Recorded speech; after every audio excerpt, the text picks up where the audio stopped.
اللہ کے رسول صلی اللہ علیہ وسلم نے اپنی زندگی میں 4 عمرہ کیا، اور وہ چاروں کے چاروں عمرہ اللہ کے رسول صلی اللہ علیہ وسلم نے جو کیا وہ ذوالقعدہ کے مہینے میں کیا۔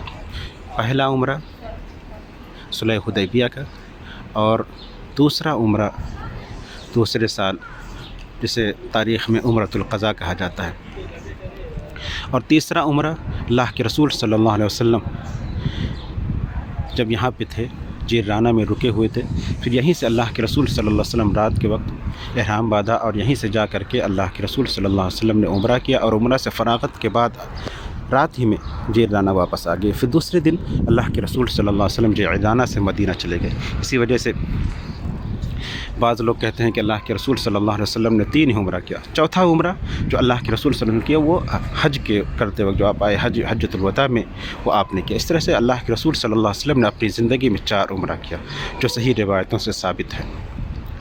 اور یہی وہ جگہ ہے جہاں سے اللہ کے رسول صلی اللہ علیہ وسلم نے اپنا تیسرا عمرہ کیا۔